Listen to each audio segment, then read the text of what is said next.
आज सकाळची सुरुवात झाली बेड आवरण्यापासून आणि व्हिडिओला सुरुवात करण्याआधी आजच्या छोट्याशा मिनी व्लॉगमध्ये तुम्हा सर्वांचे स्वागत आहे. काही सुशांत आला होता आणि आईंनीच म्हणजे सासूबाईंनी त्याच्याकडून ही काटेली पाठवून दिली होती. याची भाजी खूप छान लागते. तुम्ही याला काय बोलता हे मला कमेंटमध्ये सांगा. रात्रीच्या जेवणाला भाजी भाकरी खायचा खूप कंटाळा आला होता, म्हणून काहीतरी वेगळं बनवावं असं ठरवलं आणि आज मी बनवत होते व्हेज पुलाव. तर मम्मीला आणि आईला मदतीला घेतलं. आईने ग्रीन मटार सोलून दिले आणि उर्वरित तयारी होती ते मम्मीने करून दिली. त्यानंतर मी व्हेज पुलाव बनवायला घेतला. आता मी व्हेज पुलाव कसा बनवते हे तर मी या व्हिडिओमध्ये सांगत नाही आहे. पण जर तुम्हाला ती रेसिपी हवी असेल तर खाली मी एका व्हिडिओची लिंक देते, तिथून जाऊन तुम्ही तो व्हिडिओ पाहू शकता.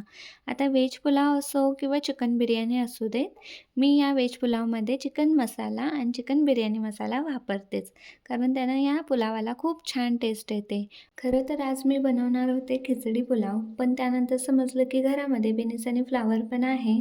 त्यामुळे खिचडी भात बनवण्याचा प्लॅन कॅन्सल झाला आणि मी बनवायला घेतला व्हेज पुलाव, तोही अगदी सोप्या पद्धतीने. बरेच दिवसांनी आज व्हेज पुलाव बनवत होते, तर आता कुकर मी इथं शिट्टी व्हायसाठी लावून दिला होता. आता थोड्या वेळाने तुम्हाला पुलाव तयार झाला की मी दाखवते. आता काय भूक इतकी लागली होती की मी तुम्हाला दाखवायलाच विसरून गेले. आज सकाळचा पुलाव बनला होता. आजच्या व्हिडिओमध्ये इतकंच.